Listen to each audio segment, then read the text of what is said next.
কক্সবাজারে আসলে অবশ্যই অবশ্যই প্যারাগ্লাইডিং করবেন। এ দেখেন আমি উঠতেছি এখন। আমার কাছে 2500 টাকা নিছে তারা। আর এই যে প্যারাগ্লাইডিং করতেছি, আমার জানেও কিন্তু একটু ভয় ধরেছিল আর কি। মনে হচ্ছিল যে কখন যে এটা ছিঁড়ে পড়ে যায়, আর আমি নিচে থপাস করে পড়ে গিয়ে হঠাৎ মনে করেন চিৎপটাং। সামনে একটা বিশাল রশি দিয়ে বাঁধানো এক স্পিড বোট এই রশিটিকে টানতেছে, আর আমি উপরেই উঠতেছি। দেখেন, আমার লাইফে ফার্স্ট টাইম এটা আমি করলাম। আপনারাও করবেন, জীবনে আসলে একটু এনজয়ের দরকার আছে। আমি যে এটা উপভোগ করলাম, আমারও অনেক ভালো লাগতেছে এটা করার পরে।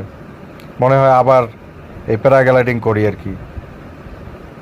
আর এটা কক্সবাজারে পাবেন। কক্সবাজার থেকে কলাতলি বিচ থেকে আরেকটু সামনে চলে যাবেন, সামনে গেলেই এটা পাবেন। এখানে দুইটা স্পট আছে, দুই স্পটে এটা উড়ায়। আমার কাছে 2500 টাকা নিছে, আর আপনাদের কাছে কত নেবে তা আমি জানি না। অবশ্যই দামাদামি করে এটাতে উঠবেন, তাহলে ঠকবেন না।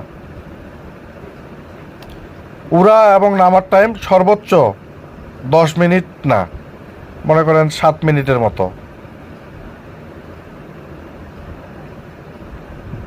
অনেক উপরে উঠে আসলে উপর থেকে যখন নিচের দিকে তাকাচ্ছিলাম, অনেক অনেক ভালো লাগতেছিল। পানিটা একবারে স্বচ্ছ পরিষ্কার, নিচের যে জেলিফিশগুলো সেগুলো দেখা যাচ্ছিল। আর উপর থেকে কক্সবাজারের ভিউটা অন্যরকম। তবে এরপরে করলে অবশ্যই আমি উপরে আমার ক্যামেরা নিয়ে যাব, উপরের ভিডিওর দৃশ্যটা দেখব। এই দেখেন আমি পানি ছুঁইতেছি এখন। সাগরের মাঝে আমাকে একটু পানি ছোঁয়ার সুযোগ করে দিছে তারা। এই ছোঁয়ার পরেই আবার আমি উপরে উঠে যাব।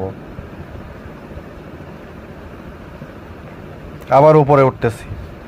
উপরে উঠেই তারপরে নামার পালা শুরু হবে। অনেক রোমাঞ্চকর এই অভিজ্ঞতা আমার এটাতে হলো। এই স্পিড বোটে করেই আমাদেরকে টানা হচ্ছিল আমাকে।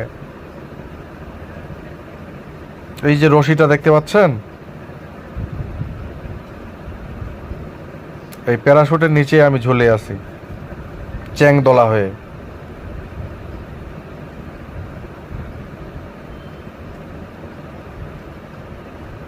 এবার নামার পালা।